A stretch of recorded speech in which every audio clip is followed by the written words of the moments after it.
بسم الله الرحمن الرحيم. يا رب لك الحمد كما ينبغي لجلال وجهك وعظيم سلطانك. اللهم إنا نسألك علما نافعا ورزقا طيبا وعملا متقبلا. الحمد لله الذي هدانا للإسلام وما كنا لنهتدي لولا أن هدانا الله، والصلاة والسلام على سيدنا ومولانا محمد وعلى آل سيدنا ومولانا محمد وبارك وسلم عليه. أعوذ بالله من الشيطان الرجيم. بسم الله الرحمن الرحيم. إن الذين آمنوا وعملوا الصالحات أولئك هم خير البرية، جزاؤهم عند ربهم جنات عدن تجري من تحتها الأنهار خالدين فيها أبدا، رضي الله عنهم ورضوا عنه، ذلك لمن خشي ربه. صدق الله مولانا العظيم وبلغنا رسوله النبي الأمي الأمين الكريم، ونحن على ذلك لمن الشاهدين والشاكرين، والحمد لله رب العالمين. رب اشرح لي صدري ويسر لي أمري واحلل عقدة من لساني يفقه قولي. السلام علیکم ورحمۃ اللہ تعالی وبرکاتہ۔ محترم ناظرین گرامی اور سامعین کرام، آج ایک نئی صبح کے ساتھ آپ کی خدمت میں اس دعا اور تمنا کے ساتھ حاضر ہو رہے ہیں کہ آپ جہاں کہیں بھی ہو، اللہ تبارک و تعالی آپ کو ایمان کی سلامتی، صحت اور عافیت، اور آپ کے قرب و جوار میں اللہ تبارک و تعالی خیر و عافیت عطا فرمائے۔ اپنی معروضات پیش کرنے سے پہلے آپ کی خدمت میں گزارش کرتے ہیں کہ ہمارے ساتھ دعا کریں فلسطین کے مظلوم مسلمانوں کے لیے کہ اللہ تبارک و تعالی ان کو آزادی کی نعمت سے سرفراز فرمائے جس کے وہ مستحق ہیں، اور اللہ تبارک و تعالی ان کو وہ تمام نعمت عطا فرمائے جن کے وہ مستحق ہیں۔ ناظرین گرامی، ہمارا سلسلہ گفتگو کا ہم شروع کرتے ہیں۔ آج اللہ کے رسول صلی اللہ علیہ وسلم کے ایک نہایت ہی جلیل القدر صحابی، جو اللہ کے رسول صلی اللہ علیہ وسلم کے خادم، آپ کے میزبان، آپ کے قریبی رشتہ دار، اور قرآن کے حافظ، قرآن کو جمع کرنے والے، حدیث کی روایت کرنے والے، مجاہد، غازی، شہید، اور بعض روایات میں وحی کی کتابت کرنے والے، اور اللہ کے رسول صلی اللہ علیہ وسلم کے پڑوسی، جنہیں اللہ کے رسول صلی اللہ علیہ وسلم نے اپنی صحبت سے اور میزبانی سے سرفراز فرمایا، اور جن کو اللہ تبارک و تعالی حضور پاک صلی اللہ علیہ وسلم نے اپنی دعاؤں سے نوازا۔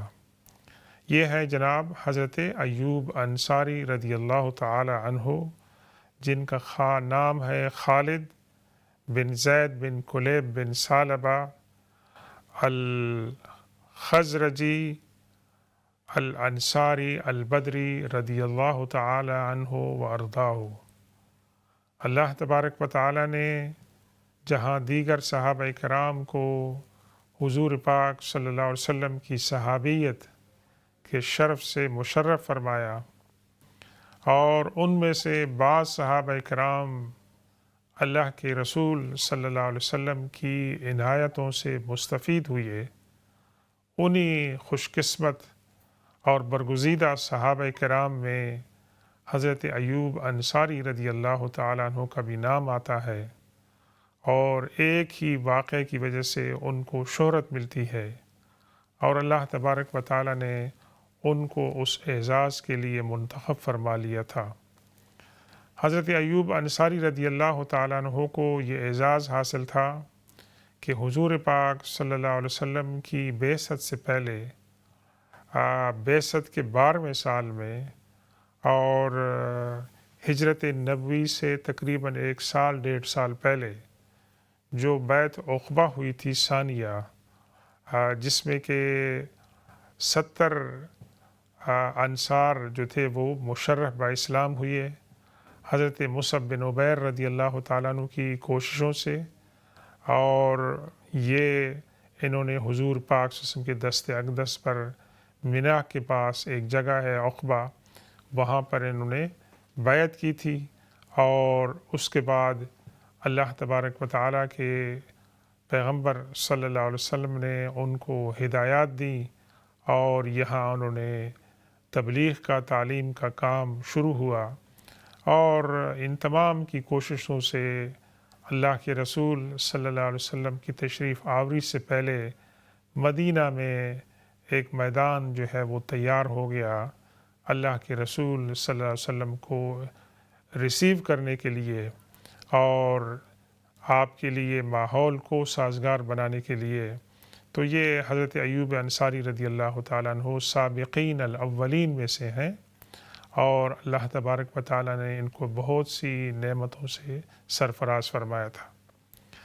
اللہ کے رسول صلی اللہ علیہ وسلم کے تمام اعمال کے اندر، تمام سنتوں کے اندر جہاں جو ہے وہ اللہ تبارک و تعالیٰ کے احکامات تھے، اس میں اللہ تبارک و تعالیٰ کی بہت ساری حکمتیں بھی تھیں، اور حضور پاک صلی اللہ علیہ وسلم کی حکمتیں جو ہیں وہ یہاں پر ظاہر ہوتی ہیں۔ اللہ کے رسول صلی اللہ علیہ وسلم کی آمد کا جب اعلان ہوا تو اس وقت تو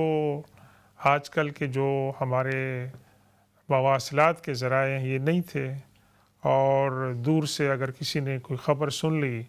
تو وہ پہنچتی تھی، اور جب تک خبر پہنچتی تھی تو خبر کے اندر جو متعلق افراد ہوتے تھے وہ پہنچ چکے ہوتے تھے۔ تو اسی طریقے سے حضور پاک صلی اللہ علیہ وسلم کے قافلے کے متعلق خبر آئی کہ آپ تشریف لانے والے ہیں، تو مدینہ کے انصار جنہوں نے حضور پاک صلی اللہ علیہ وسلم کو دیکھا نہیں تھا، اور حضور پاک صلی اللہ علیہ وسلم کے جمال کے متعلق اور آپ کے اخلاق کے متعلق انہوں نے سنا تھا، اور آپ کے جو صحابہ کرام تھے مدینہ میں تبلیغ کر رہے تھے، اور وہ تمام صحابہ کرام انصار کے جو بیعت عقبہ ثانیہ میں اور اولیٰ میں آپ کی زیارت کر چکے تھے، ان کی زبان سے آپ کے بارے میں جو کلمات انہوں نے سنے تھے تو ان کے اندر ایک ایکسائٹمنٹ تھا، ایک اشتیاق تھا، ایک شوق تھا آپ کی ایک جھلک دیکھنے کا۔ تو جب اللہ کے رسول صلی اللہ علیہ وسلم کے متعلق اعلان ہوا کہ آپ تشریف لانے والے ہیں، تو صحابہ کرام تمام کے تمام تقریباً مرد، عورتیں، بوڑھے، جوان، وہ صبح الصبح جو ہے سورج نکلتے ہی وہ مدینے کے گرد و نواح میں مکہ سے جو راستہ آنے والا تھا وہاں پر آ کر کھڑے ہو جاتے تھے، بلند جگہوں پر، اپنے گھروں کی چھتوں پر اور درختوں پر وہ چڑھ کر وہاں بیٹھ کے دیکھتے کہ اللہ کے رسول صلی اللہ علیہ وسلم تشریف لائیں گے تو ہم ان کی زیارت کریں گے اور ان سے مشرف و ملاقات ہوں گے۔ کچھ دن یہ بات ہوئی، اور یہ ہوتا تھا کہ جب دھوپ زیادہ ہو جاتی تھی تو ان کے لیے ناقابل برداشت ہو جاتا تھا اور وہ واپس چلے جاتے تھے۔ چنانچہ یہ سعادت پیر کو نصیب ہوئی، جس طرح کہ سوموار کو آپ کی ولادت ہوئی اور سوموار ہی کو آپ کا وصال ہوا، تو سوموار ہی کے دن کو ربیع الاول کے دن مہینے میں اللہ کے رسول صلی اللہ علیہ وسلم تشریف لائے مدینہ کے اندر، جس کو یثرب کہتے تھے، اور اس کے آؤٹسکٹس پہ چونکہ قبا کی بستی پڑتی تھی، اللہ کے رسول صلی اللہ علیہ وسلم پہلے وہاں تشریف لائے اور آپ نے وہاں پر 4 دن جو ہے وہ قیام کیا۔ اور آپ لوگ مدینہ شریف جا چکے ہیں تو آپ کو پتہ ہے کہ مدینہ منورہ، مسجد نبوی اور مسجد قباء کے درمیان جو ہے وہ کتنا فاصلہ ہے، وہ تقریباً 1/4 مائل جو ہے وہ ہوگا، اور آپ 15-20 منٹ میں آرام سے وہاں پر آپ واک کر کے جا سکتے ہیں، اور آج کل تو بسیں وغیرہ جو ہیں وہاں مل جاتی ہیں۔ اور یہ پہلی مسجد ہے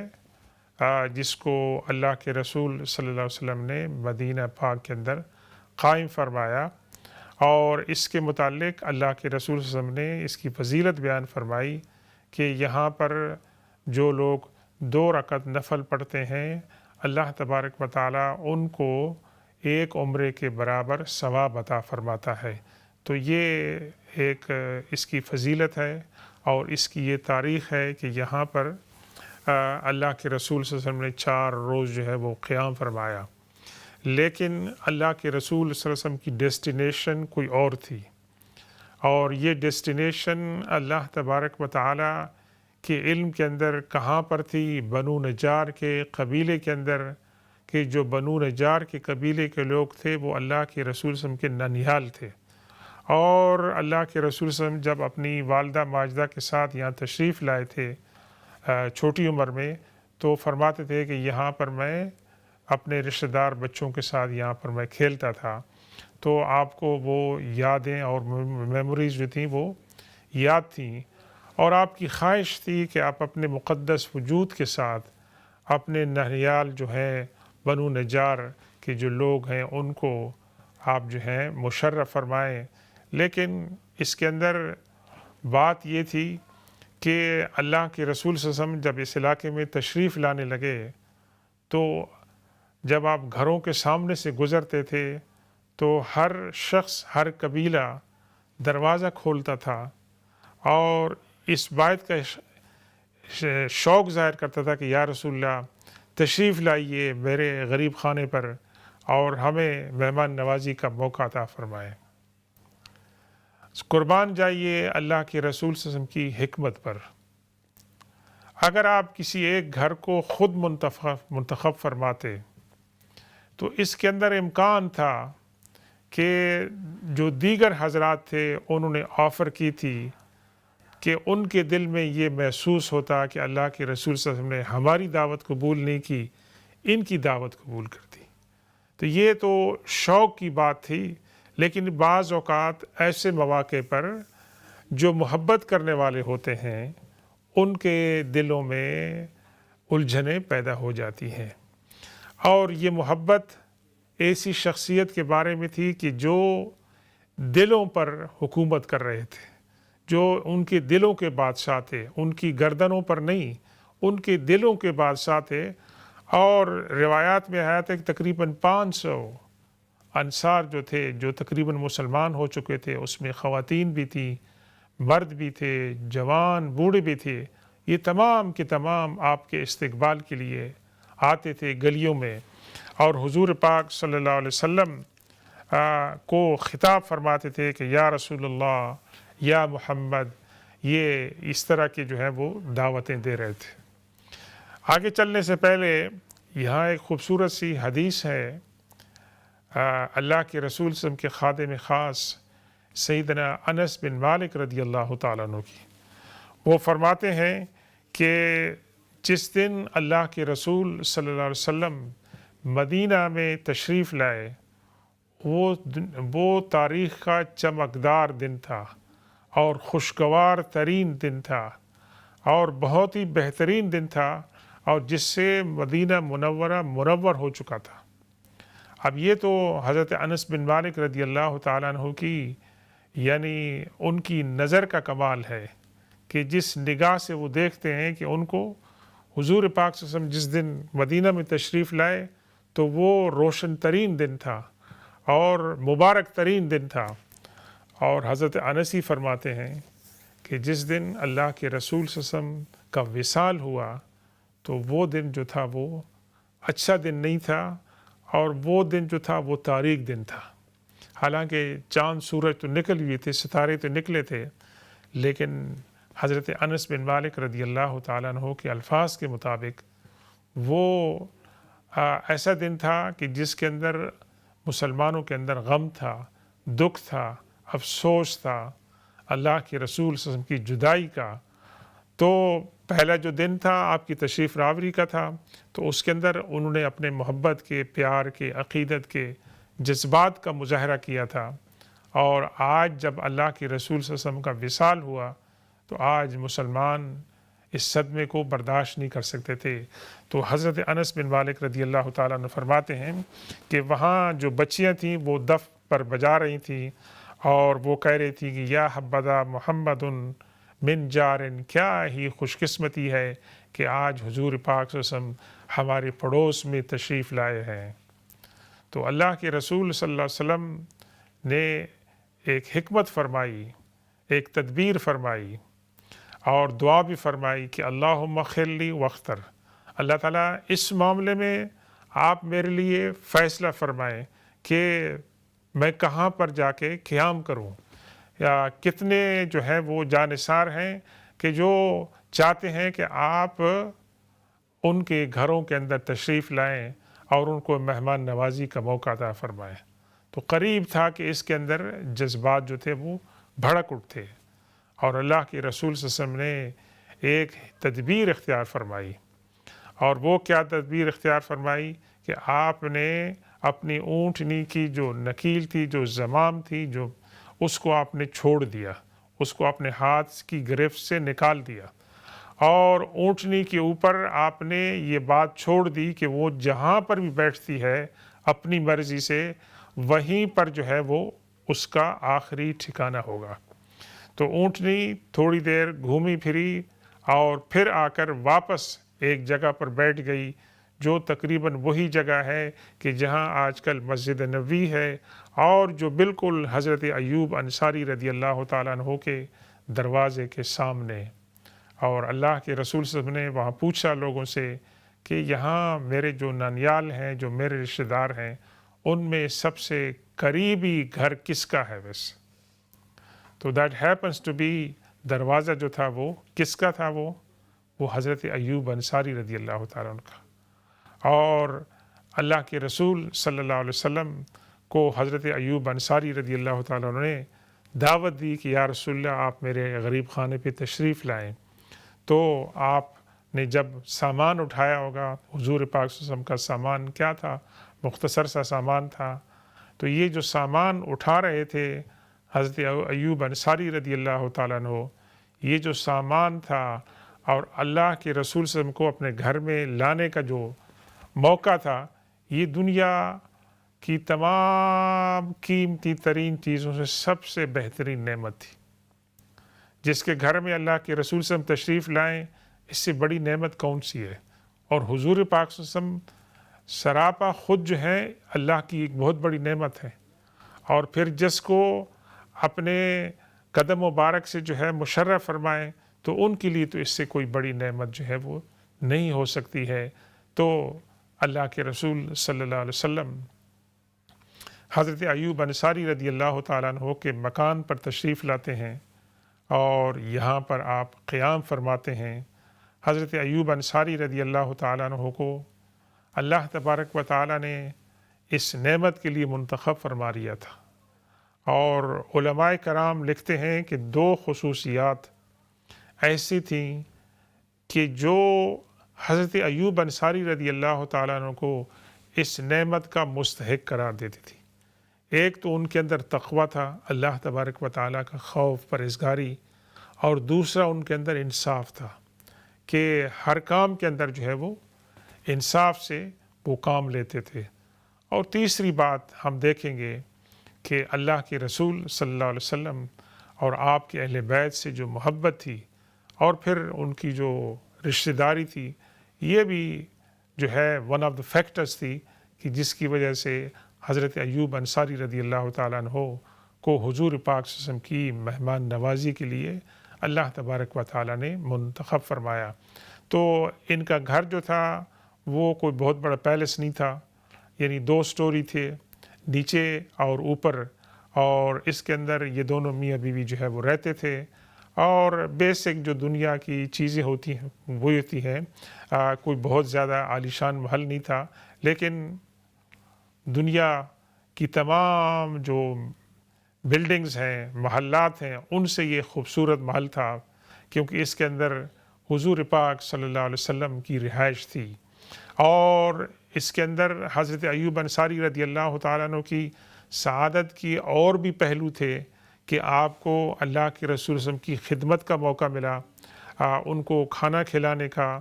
اور ان کی دیکھ بھال کرنے کا، ان کی زیارت کا، بار بار زیارت کا موقع ملتا، ان کی خدمت میں حاضر ہونے کا۔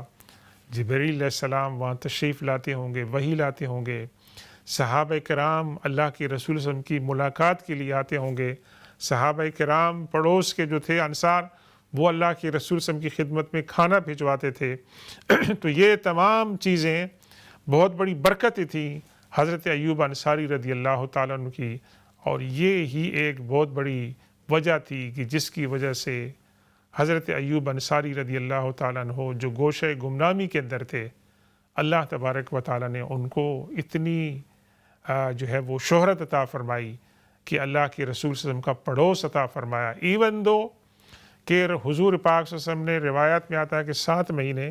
بعض میں آتا ہے 1 مہینے، لیکن ایک بار کا کافی عرصہ آپ نے وہاں قیام فرمایا۔ تو جب آپ منتقل ہوئے، جب آپ کے حجرات بن گئے اور ازواج مطہرات وہاں منتقل ہوئیں، تو بھی حضرت ایوب انصاری رضی اللہ تعالیٰ عنہ کا مکان جو تھا وہ مسجد کے قریب تھا، اور اللہ تبارک و تعالیٰ نے ان کو کیا انعام عطا فرمایا کہ مسجد کی ایکسٹینشن کے اندر آج ان کے مکانات جو ہیں وہ آ گئے ہیں۔ ویسے آج جہاں مسلمان جا کر نماز پڑھتے ہیں تو اللہ تبارک و تعالیٰ نے ان کو اس دنیا سے جانے کے بعد بھی یہ نعمت عطا فرمائی کہ ان کا گھر جو ہے وہ مسجد کا حصہ بن گیا ہے، جہاں قیامت تک کے لیے مسلمان آئیں گے، نماز پڑھیں گے، اور اس کا اجر جو ہے حضرت ایوب انصاری رضی اللہ تعالیٰ اور ان کی اہلیہ کو پہنچے گا۔ تو ناظرین گرامی، یہاں ہمیں کچھ واقعات ملتے ہیں اللہ کے رسول صلی اللہ علیہ وسلم کے قیام کے دوران کچھ واقعات ہوئے کہ جن سے حضرت ایوب انصاری رضی اللہ تعالیٰ عنہ کے دل میں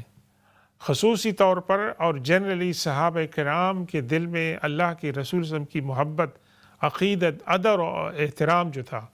اس کا اظہار ہوتا ہے۔ ایک بات ہے مسلمان ہونا، اللہ کے رسول کو خدا کا رسول ماننا اور آپ پر اور آپ کی کتاب پر جو ہے ایمان لانا، لیکن اس کے ساتھ ساتھ اللہ کے رسول صلی اللہ علیہ وسلم کی جو محبت ہے، آپ کا جو ادب ہے اور احترام ہے، ویسے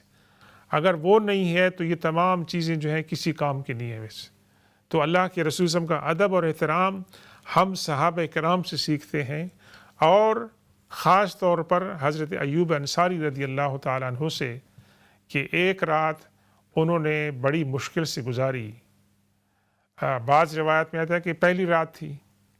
اور انہوں نے اپنی وائف سے کہا کہ ہمارا برا ہو، ہم نے کیا کیا ہے، ویسے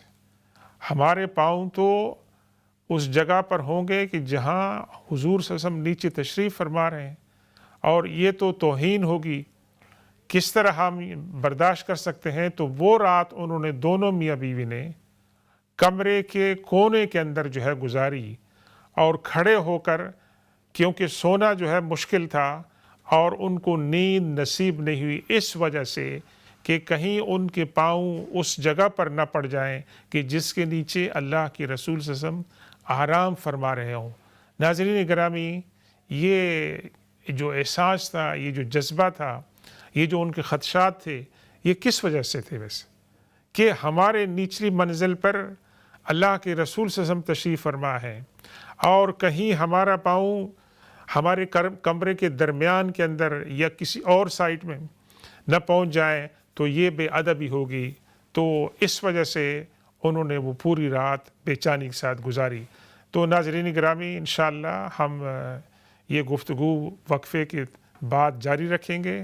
وقفے کے بعد اگر آپ کے سوالات ہوں گے تو انشاءاللہ ان کے جوابات بھی دینے کی کوشش کریں گے۔ ہمارے ساتھ رہیے۔ سبحان ربک رب العزت عما یصفون وسلام علی المرسلین والحمد للہ رب العالمین، والسلام علیکم ورحمۃ اللہ تعالی وبرکاتہ۔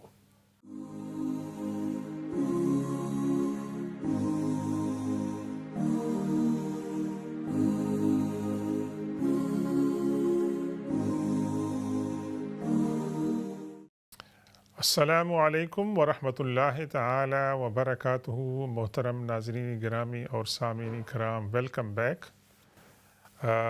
اس دوسرے حصے میں اگر آپ کے کچھ سوالات ہیں تو آپ پیش کر سکتے ہیں، انشاءاللہ ہم ان کے جوابات دینے کی کوشش کریں گے۔ اور وقفے پر جانے سے پہلے ہم گفتگو کر رہے تھے اللہ کے رسول صلی اللہ علیہ وسلم کے ایک انتہائی جلیل القدر صحابی جناب حضرت ایوب انصاری رضی اللہ تعالی عنہ و ارضاہ کی زندگی کے حالات کے بارے میں، زندگی کے وہ حالات کہ جو سیرت طیبہ کا اور اسلام کی تاریخ کا حصہ ہیں، اور جن سے ہمیں پتہ چلتا ہے کہ صحابہ کرام اللہ کے رسول صلی اللہ علیہ وسلم کے ساتھ کس طرح محبت کرتے تھے، کس طرح ان کا ادب و احترام کرتے تھے، اور ان کے دل میں کس طرح عقیدت تھی اللہ کے رسول صلی اللہ علیہ وسلم کی خدمت کی۔ تو اسی سلسلے کو ہم جاری رکھتے ہیں۔ ہماری بات یہ ہو رہی تھی کہ ایک رات کو یا پہلی رات کو حضرت ایوب انصاری رضی اللہ تعالیٰ عنہ اور ان کی اہلیہ کو یہ احساس ہوا کہ اللہ کے رسول صلی اللہ علیہ وسلم نچلی منزل پر ہیں، ہم اوپر کی منزل پر ہیں، اور یہ مناسب نہیں ہے، اور انہوں نے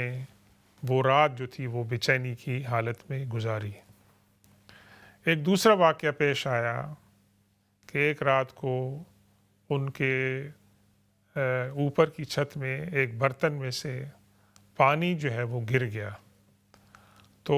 انہوں نے کیا کیا کہ اس ڈر سے کہ پانی کہیں نیچے نہ ٹپکے، اور وہ ٹپکے گا پانی تو اللہ کے رسول صلی اللہ علیہ وسلم کو تکلیف ہوگی، تو انہوں نے کیا کیا کہ فوراً جس لحاف کے اندر وہ سو رہے تھے، اور ان کے پاس وہی ایک لحاف تھا، وہ پورا لحاف انہوں نے پانی کو ابزارب کرنے کے لیے استعمال کیا تاکہ ایک قطرہ بھی زمین تک نہ پہنچے، اور جس سے کہ اللہ کے رسول صلی اللہ علیہ وسلم کو زحمت ہوئی۔ تو چنانچہ انہوں نے اللہ کے رسول صلی اللہ علیہ وسلم کی خدمت میں یہ عرض کیا جا کر صبح کہ یا رسول اللہ، ہمیں یہ بات گوارا نہیں ہے کہ ہم اوپر کی منزل میں سو رہے ہوں اور آپ نیچے بیٹھے ہوں، آرام کر رہے ہوں، تو ہمارے لیے یہ بات باعث جو ہے نا ناقابل برداشت ہے کہ ہم آپ سے اوپر کی منزل میں ہوں، آپ کو اوپر کی منزل میں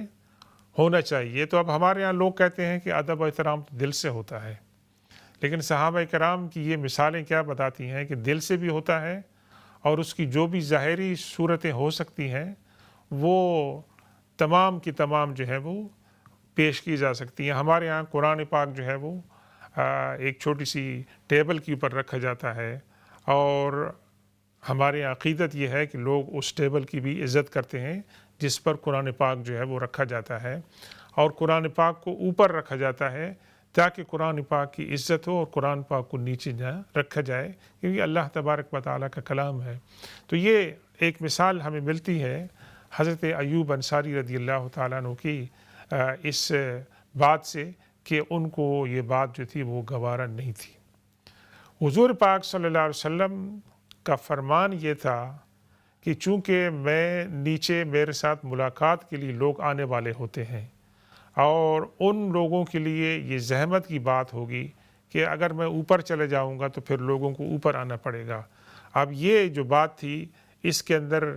کون سی بات کو اختیار کیا جائے، یہ ایک طرف حضرت ابی ایوب انصاری رضی اللہ تعالیٰ عنہ اور آپ کی اہلیہ کی خواہش تھی کہ آپ اوپر ہی ہوں، اور حضور صلی اللہ علیہ وسلم کی خواہش یہ تھی کہ میں نیچے ہوں تاکہ لوگوں کو زحمت نہ ہو اوپر جانے کی۔ تو بالآخر حضرت ایوب انصاری رضی اللہ تعالیٰ عنہ کی درخواست کو اللہ کے رسول صلی اللہ علیہ وسلم نے قبول فرما لیا، اور اللہ کے رسول صلی اللہ علیہ وسلم اوپر کی چھت پر، اوپر کی منزل پر جو ہے وہ آپ تشریف لے گئے۔ تو یہ ایک مثال تھی کہ حضرت ایوب انصاری رضی اللہ تعالیٰ عنہ کے دل میں اللہ کے رسول صلی اللہ علیہ وسلم کا کتنا ادب اور احترام تھا۔ دوسری بات ہمیں ملتی ہے یہاں پر کہ حضرت ایوب انصاری رضی اللہ تعالیٰ عنہ جب حضور پاک صلی اللہ علیہ وسلم کی خدمت میں پیالہ، پلیٹ، ٹرے وغیرہ جب پیش کرتے تھے کھانا، تو اس میں سے کھانا جو بچتا تھا، پہلے تو یہ تھا کہ یہ دونوں میاں بیوی اللہ کے رسول صلی اللہ علیہ وسلم کے کھانے کے بعد کھانا کھاتے تھے، اور دوسری بات یہ تھی کہ جب ان کے پاس وہ پلیٹ یا برتن واپس آتا تھا تو وہ دیکھتے کہ اللہ کے رسول صلی اللہ علیہ وسلم نے اپنی انگلیاں مبارک کس جگہ پر جو ہے وہ لگائی ہیں، تو اس جگہ کو تبرک کے طور پر جو ہے وہاں سے وہ کھانا کھاتے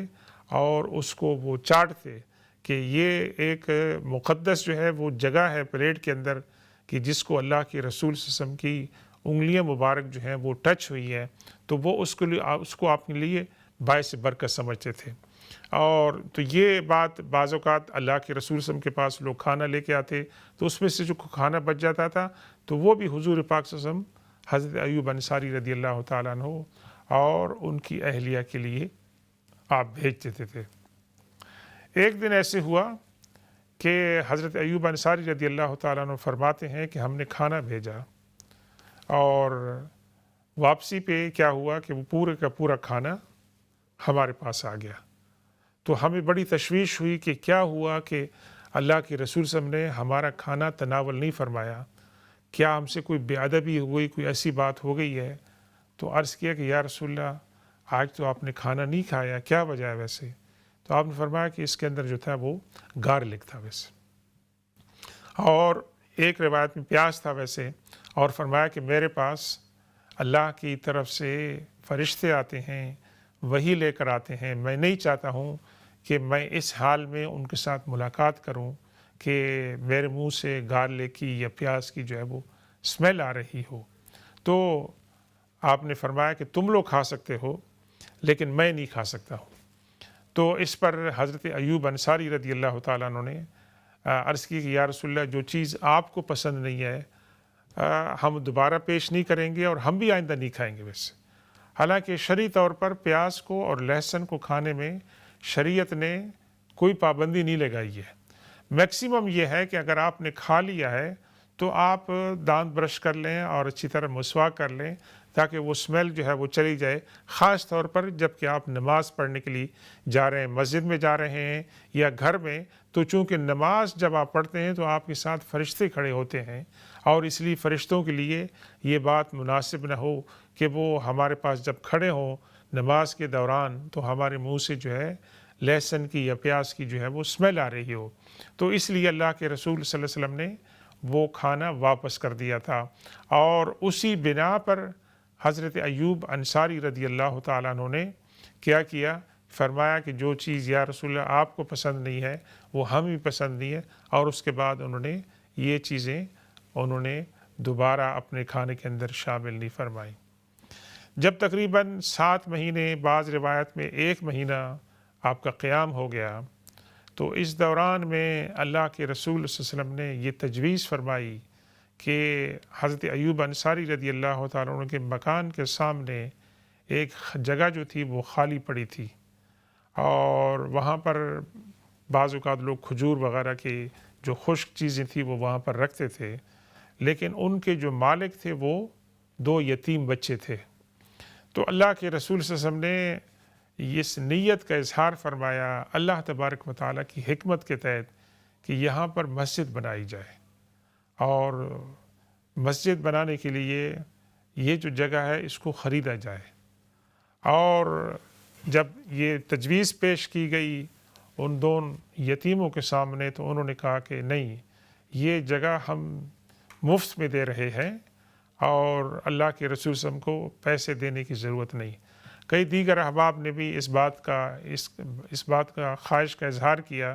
کہ ہم اس قیمت کو ادا کرتے ہیں، لیکن اللہ کے رسول صلی اللہ علیہ وسلم نے اصرار فرمایا۔ آپ نے فرمایا کہ نہیں، یہ جگہ میں فری میں نہیں لوں گا، میں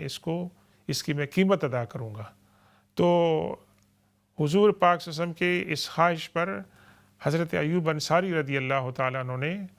ان دونوں بچوں کو، یتیم بچوں کو راضی کر لیا، آمادہ کر لیا کہ وہ اس کی قیمت جو ہے وہ وصول کر لے۔ تو اس طریقے سے جو مسجد نبوی آج کل ہے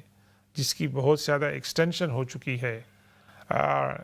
اس کا پہلا جو ہے وہ کمرہ بنا، اور اس کے ساتھ ساتھ ازواج مطہرات رضی اللہ تعالی عنہا جو ہے،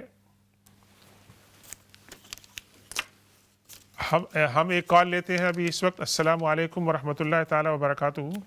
وعلیکم السلام ورحمۃ اللہ وبرکاتہ۔ جی میں نے آپ سے سوال کرنا ہے کہ جیسے کوئی بیمار ہے اور ڈاکٹر جو ہے وہ کہتے ہیں کہ بس اب دعا کریں، اور وہ بات چیت کرتا ہو مریض اور پھر اس کے بعد حالت جیسے آن آف ہوتی ہے. میں نے آپ سے یہ سوال کرنے ہمیں اس چیز کا اندازہ نہیں ہے کہ اگر جیسے وقت نزا ہو اور اس وقت کیا کرنا چاہیے لوگ جو آگے رشتے دار بھائی یا جو بھی ہوتے ہیں تو اس وقت کیا پڑھنا چاہیے یا اس کو تلقین کرنی چاہیے کہ آپ کلمہ پڑھیں یا ہم کیا کر سکتے ہیں اس وقت. ہمیں اس چیز کا مجھے آپ پلیز رہنمائی کریں کہ اس وقت ہمارا کیا کام ہے کہ ہمارا کوئی بھائی یا دیور جو بھی کوئی بیمار ہے تو اس وقت ہمیں کیا پڑھنا چاہیے یا اس کو ہم کیا تلقین کریں پڑھنے کی آخری ٹائم پر. شکریہ جناب. ہماری رہنمائی بہن کریں. نے یہ سوال کیا ہے کہ ہمارے احباب میں اگر کسی کی وفات کا وقت قریب پہنچ جائے اور آپ کو اس بات کا اندازہ ہو جائے کہ اب ان کے آخری لمحات آ چکے ہیں تو اس کے بارے میں ہمارا رویہ کیا ہونا چاہیے. سبحان اللہ. حضور پاک صلی اللہ علیہ وسلم کی شریعت نے زندگی کے ہر مسئلے میں ہمیں ہدایت دی ہے تو اس کے بارے میں چند باتیں جو ہیں وہ بہت ضروری ہیں. اس وقت جو بھی ہمارے بزرگ ہیں بھائی یا بہن ہیں جب وہ اس دنیا سے جا رہے ہوتے ہیں تو ان کو یقین ہو جاتا ہے کہ وہ اس دنیا سے کراس کر رہے ہیں ویسے اور وہ اب دوسری دنیا میں قدم رکھنے والے ہیں. تو اس کو عالم حالت نزا کہتے ہیں اور نون زا عین کا معنی ہے نزا کے معنی کسی چیز کو کھینچنا. تو اس وقت ان کے لیے یہ بڑا تکلیف دہ مرحلہ ہوتا ہے کہ ان کی روح کو قبض کیا جا رہا ہوتا ہے اور جب ان کی روح کو قبض کیا جا رہا ہو تو آپ سمجھیں کہ اون جو ہے کاٹن وہ اگر کانٹوں کے اندر چبھی ہوئی ہو اور پھنسی ہو تو اس کو جب آپ نکالیں گے تو آپ کو سٹرگل کرنی پڑے گی. تو جب بدن سے مسلمان کی روح نکل رہی ہوتی ہے تو اللہ تبارک و تعالیٰ کے علم میں ہے اور اللہ تبارک و تعالیٰ رحم فرماتا ہے کہ میرے اس بندے کو کتنی تکلیف ہو رہی ہے اور اس وقت اللہ کے فرشتے اس کی روح کو قبض کرنے کے لیے آتے ہیں. تو اس وقت بہت ہی نازک وقت ہوتا ہے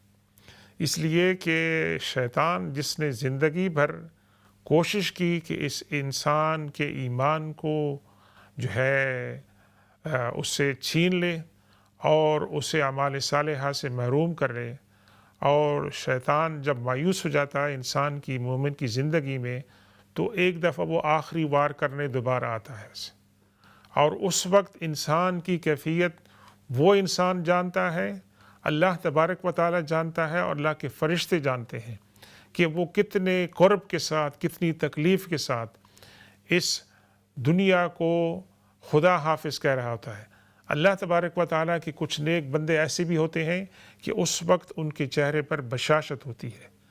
اور ان کو اس بات کا اطمینان ہوتا ہے کہ میں ایمان کے ساتھ میں نے زندگی گزاری اور اس دنیا سے میں جا رہا ہوں. تو ان کے چہرے پر رونق ہوتی ہے اور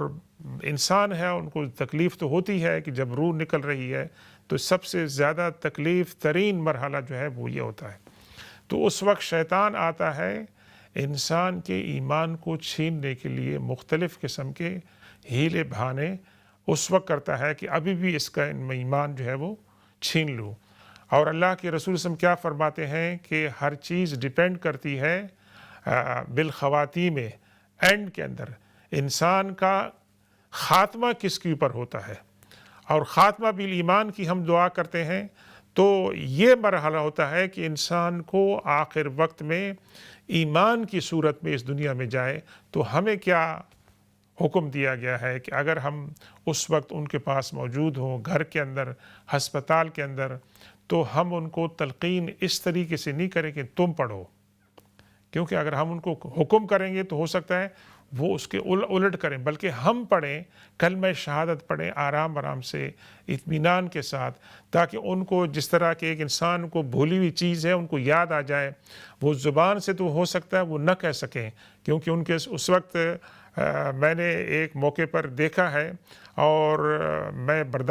آپ کو بیان نہیں کر سکتا ہوں کہ اس وقت جن کی حالت تھی ان کی حالت کیسی تھی. تو ہم نے زیادہ بلند آواز سے بھی نہیں اور ان کو کہا بھی نہیں، اور ہم نے کلمہ شریف جو ہے، کلمہ شہادت جو ہے وہ آہستہ آہستہ سے پڑھا، تاکہ ان کو بھی اس بات کی سہولت ہو جائے. تو مین چیز یہ ہے کہ آپ اس وقت کلمہ شہادت پڑھیں، اور اللہ نہ کرے کہ اس کے اندر دیر ہو جائے تو آپ دیگر وظائف اذکار بھی پڑھ سکتے ہیں، سورہ یاسین بھی پڑھ سکتے ہیں، تاکہ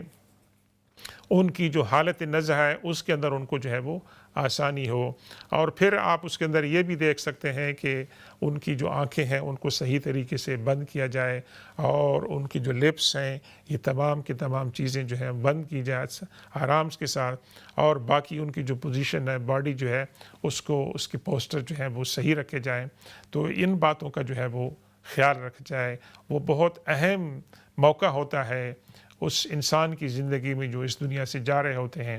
تو ہمیں اس کے لیے کیا کرنا چاہیے زندگی میں؟ اللہ تعالیٰ سے یہ دعا کرتے رہیں کہ اللہ تعالیٰ ہمیں سب کو خاتمہ بالایمان عطا فرمائے، اور جو بیمار ہیں ان کے لیے بھی کہ اللہ تبارک و تعالیٰ ان کو خاتمہ بالایمان عطا فرمائے. امید ہے آپ کو اس جواب سے اطمینان جو ہے وہ ہو گیا ہوگا. تو ناظرین گرامی، ہم گفتگو کر رہے تھے حضرت ایوب انصاری رضی اللہ تعالیٰ عنہ کے بارے میں، کہ انہوں نے ان 2 یتیم بچوں کو کنونس کیا کہ وہ جو مسجد کا پلاٹ ہے، زمین ہے، اس کی قیمت جو ہے وہ لے لیں، اور یہ ہے کہ اس کے بعد مسجد کی تعمیر شروع ہوتی ہے. اور حضور پاک صلی اللہ علیہ وسلم مسجد کے ساتھ جو ملحقہ حجرات تھے، جیسے آج کل سیدہ عائشہ رضی اللہ تعالیٰ عنہ کا حجرہ جہاں حضور صلی اللہ علیہ وسلم اس وقت آرام فرما رہے ہیں، یہ تمام کی تمام جو جگہ ہیں یہ اس وقت تھیں، اور حضرت ایوب انصاری رضی اللہ تعالیٰ عنہ پڑوس میں تھے. ایک کال لیتے ہیں ہمارے ساتھ. السلام علیکم ورحمۃ اللہ تعالیٰ وبرکاتہ. جی وعلیکم السلام ورحمۃ اللہ. میرے 3 سوال ہیں، پلیز ان کا جواب دیجیے گا. پہلا ہے کہ عشاء کی نماز میں وطروں میں جس کو دعائے قنوت نہیں آتی، وہ کی جگہ ربنا آتنا فی الدنیا پڑھ سکتے ہیں؟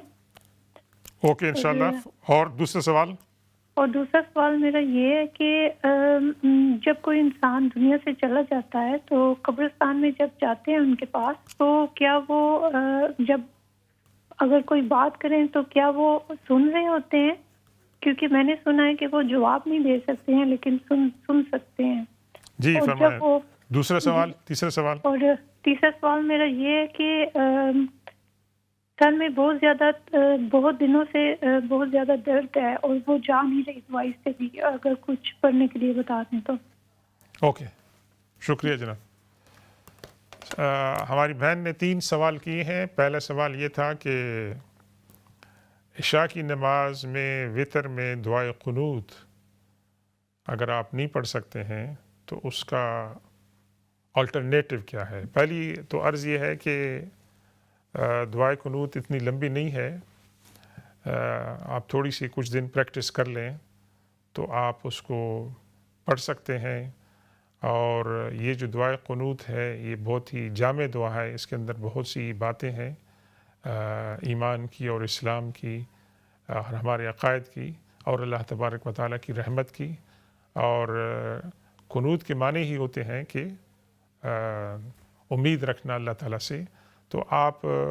یہ جو آپ نے دعا فرمائی ہے ربنا آتنا فی الدنیا حسنۃ، یا اور کوئی مناسب دعا آپ پڑھ سکتے ہیں، لیکن کوشش کریں کہ دعائے قنوت کو سیکھنے کی. تو آپ دعائے قنوت ہی سیکھ لیں کچھ عرصے کے بعد. دوسرا سوال تھا کہ قبرستان میں جب ہم جاتے ہیں تو مرحومین کو ہم سلام کرتے ہیں، اور کیا وہ ہمارے سلام کو سنتے ہیں؟ اور ہمیں کس طرح سلام کرنا چاہیے۔ تو جب بھی آپ قبرستان میں جاتے ہیں تو اس کا طریقہ یہ ہے کہ مرحوم کا نام 3 مرتبہ ان کے والدین یا خاص طور پر ان کی والدہ کے ساتھ آپ بلائیں گے تو وہ ہمیں جو ملتا ہے کہ وہ سر اٹھاتے ہیں قبر کے اندر اور آپ کے سلام کا وہ جواب دیتے ہیں، لیکن ہم سلام کا جواب نہیں سنتے ہیں، وہ ہمارے سلام کا جواب جو ہے آواز کو سنتے ہیں۔ تو چونکہ وہ ایک پارٹیشن ہے، برزخ ہے، ویسے یہ نہیں کہ وہ زمین کے نیچے ہیں، مٹی کے نیچے ہیں، کفن کے اندر ہے، نہیں، ایک دنیا ایک دوسری ہے۔ تو یہ کمیونیکیشن ون وے ہوتی ہے، ادر وے ہوتی ہے، ہم اس کو سن نہیں سکتے ہیں۔ تو آپ جا کے ان کو سلام کر سکتے ہیں، ان کا نام لے کے، اپنا نام بھی بتائیں کہ آپ کون ہیں ویسے، تو وہ آپ کے سلام کو، آپ کی دعا کو سنتے ہیں اور وہ آپ کی دعا کے منتظر ہوتے ہیں اور آپ ان کو سلام جو ہے وہ کر سکتے ہیں۔ تیسری بات آپ نے فرمائی ہے کہ آپ کے سر میں درد ہے، تو بہترین، اب تو اس کی کیفیت ہمیں نہیں پتہ ہے کہ آپ کے سر کے درد کی کیفیت کیا ہے، تو اس کا تو بہترین علاج پہلے تو آپ ڈاکٹر سے کنسلٹ کریں کہ اس کی کیا وجوہات ہیں۔ ہم تو عام طور سے پیراسیٹامول وغیرہ کھاتے ہیں، لیکن ایک کہ بھی آپ بسم اللہ الرحمن الرحیم، اللہ تبارک و تعالیٰ کے اسماء حسنہ جو ہیں یہ وغیرہ جو ہیں آپ پڑھ سکتے ہیں، اور بھی بہت ساری دعائیں ہیں۔ تو اللہ تبارک و تعالیٰ آپ کو شفا عطا فرمائے، آپ دوا بھی کریں اور دعا بھی کریں، اور یہ دونوں جو ہیں طریقے ہماری شریعت کے اندر جو ہیں اللہ تبارک و تعالیٰ نے ہمیں ان کی اجازت دی ہے۔ تو ناظرین کرام، آج کی گفتگو ہماری اللہ کے رسول صلی اللہ علیہ وسلم کے جلیل القدر صحابی سیدنا ابو ایوب انصاری رضی اللہ عنہ کے بارے میں تھی۔ تو انشاءاللہ ہم اس سلسلے کو جاری رکھیں گے۔ اللہ تبارک و تعالیٰ سے درخواست ہے کہ آج کی اس نشست میں ہم جو بھی ان کے بارے میں کہہ چکے ہیں، سن چکے ہیں، اللہ تبارک و تعالیٰ اس کو قبول فرما لے، اور اللہ تعالیٰ ہمیں اس طرح کی محبت، عقیدت، ادب حضور پاک صلی اللہ علیہ وسلم کا عطا فرمائے جس طرح حضرت ایوب انصاری رضی اللہ تعالیٰ عنہ نے ظاہر فرمایا۔ بسم اللہ الرحمن الرحیم، الحمد للہ رب العالمین، والصلاة والسلام علی سیدنا و مولانا محمد وعلی آل سیدنا و مولانا محمد وبارک وسلم علیہ۔ اللہم ربنا آتنا فی الدنیا حسنة وفی الآخرة حسنة وقنا عذاب النار، رب اجعلنی مقیم الصلاة ومن ذریتی، ربنا وتقبل دعاء، ربنا اغفر لی ولوالدی وللمؤمنین یوم یقوم الحساب۔ اللہم ربنا هب لنا من ازواجنا وذریاتنا قرة اعین واجعلنا للمتقین اماما۔ اللہم ربنا ظلمنا انفسنا وان لم تغفر لنا وترحمنا لنکونن من الخاسرین۔ اللہم اشفنا واشف مرضانا ومرضى المسلمین، اللہم ارحمنا وارحم موتانا وموتى المسلمین، اللہم اغفر لحینا ومیتنا وشاہدنا وغائبنا وصغیرنا وکبیرنا وذکرنا وانثانا، اللہم من احییته منا فاحی علی الاسلام ومن توفیته منا فتوفه علی الایمان، اللہم انصر اخواننا المظلومین فی فلسطین، اللہم انصرهم من عندك نصر عزیزا، اللہم انزل علیہم رحمتک وبرکاتک وعافیتک وسکینتک، اللہم انک عفو کریم تحب العفو فاعف عنا یا کریم، اللہم انا نسألک العفو والعافیہ والمعافاة الدائمة في الدنيا والآخرة، اللہم انا نسألک ایمانا لا يرتد ونعیما لا ينفد ومرافقة محمد صلی اللہ علیہ وسلم فی اعلی جنة الخلد، اللہم انا نسألک موجبات رحمتک وعزائم مغفرتک والغنیمة من كل بر والسلامة من كل إثم، اللہم لا تدع لنا ذنبا إلا غفرته ولا هما إلا فرجته ولا حاجة هي لك رضا إلا قضيتها يا أرحم الراحمين، اللهم أيد الإسلام والمسلمين، اللهم أعز الإسلام والمسلمين، اللهم انصر الإسلام والمسلمين، اللهم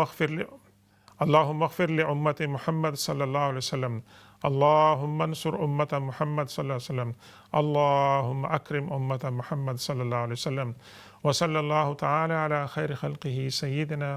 ومولانا محمد وآلہ وأصحابہ اجمعین برحمتک یا ارحم الراحمین. والسلام علیکم ورحمۃ اللہ تعالی وبرکاتہ.